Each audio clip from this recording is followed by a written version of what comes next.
மகளே இன்னைக்கு என்ன சம்பவம் அப்படின்னா, சமீப காலமாவே மக்கள் எல்லாருமே வந்து ஒவ்வொரு டைம் கேட்டு கேட்டு எப்படி கேட்குறது? எந்த மாரி கேட்குறது? நேர்ல கேட்கலாமா? ஃபோன்ல கேட்கலாமா? எந்த மாரி இவங்ககிட்ட பேசி நம்ம அந்த காரியத்த சாதிக்கிறோங்கிறது தெரியாம பல பேருமே பாடுபட்டுருக்கீங்க. நான் எனக்கு தெரிஞ்ச அனுபவத்த வச்சு சொல்றேன். அந்த ரூல்ஸ் எல்லாம் வந்து கவனமா கேளுங்க. அந்த டாபிக் என்ன அப்படின்னா, கடன் வாங்குவது எப்படி? எப்படி கடன் வாங்கணும்? எந்த மாரி முறையில கடன் வாங்கணும்? யாருகிட்டலாம் கடன் கேட்கணும்? அப்படிங்கிறத நம்ம பேச போறோம். கடன் வாங்குறதுலயே பாயிண்ட்டு, முக்கியமான பாயிண்ட்டு, சம்பவமான பாயிண்ட் என்னன்னா, ஃபோன்ல வந்து தயவு செஞ்சு நீங்க வந்து கடன கேட்காதீங்க. கடன் கேட்டீங்க அப்படின்னா, ஒரே வார்த்தையில இல்ல அப்படின்ட்டு முடிச்சுருவாய்ங்க. அவங்க ரியாக்ஷன் நம்ம பார்க்க முடியாது. பொய் சொல்றாங்களா? உண்மை சொல்றாங்களான்னு தெரியாது. அதனால என்ன செய்யணும் அப்படின்னா, பாயிண்ட் நம்பர் 1 ரூல்ஸா வச்சுக்கோங்க. அது மொதல் ரூல்ஸ் அதான். கடைசி ரூல்ஸ் அதான். பாயிண்ட் நம்பர் 2 அப்படின்னா, நேர்ல போயிருங்க.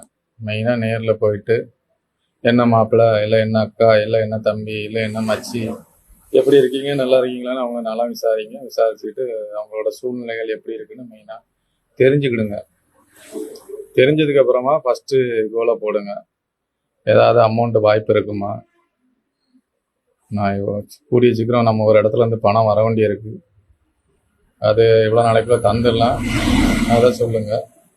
அடுத்து 3ஆம் நம்பர் பாயிண்ட் என்ன அப்படின்னா, உங்கள் சூழ்நிலையை சொல்லுங்க. நம்ம கார் வாங்கிட்டோம், பைக் வாங்கிட்டோம், இல்லை சைக்கிள் வாங்கிட்டோம், இல்லை இந்த நிலைமையில இருக்கிறோம், இப்படி போயிட்டு இருக்கு, இவ்வளோ அமௌண்ட் ரெடி பண்ணிட்டோம், இன்னும் இவ்வளோ மட்டும் தான் தேவைப்படுது. இந்த மாதிரி விஷயங்களெல்லாம் வந்து கேளுங்க. கேட்டு அவங்கள்ட்ட எந்த மாதிரின்னு சொல்லி விஷயங்களை கேட்டு தெரிஞ்சுக்கிடுங்க. அதுக்கப்புறமா நீங்கள் சொல்லுங்கள். இது ஒவ்வொரு ஆளும் பொறுத்து மாறுபடும். சொந்தக்காரங்களுக்கு வேறு மாதிரி, ஃப்ரெண்ட்ஸுக்கு வேறு மாதிரி, 3ஆவது நபர்கிட்ட வேறு மாதிரி கேட்கணும். முதல்ல இந்த பேசிக்கான விஷயங்கள் உங்களுக்கு ஏதாவது இந்த மாதிரி அனுபவங்கள் இருந்ததுன்னா சொல்லுங்கள். நம்ம அதிகமாக கடன் வாங்குறது கிடையாது.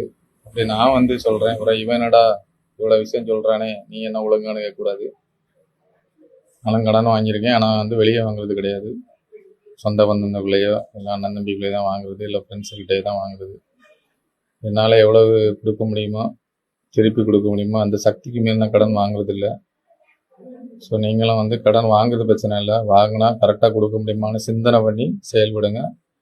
மேலும் நமக்கு கடன் வாங்குவது எப்படி, கடனை அடைப்பது எப்படி, கடனை கொடுக்காமல் தற்காலிகமாக தப்பிப்பது எப்படி, இந்த விஷயங்களை தெரிஞ்சுக்கிட்டோம்னா நம்மளோட சேனலை வந்து சப்ஸ்கிரைப் பண்ணுங்கள்.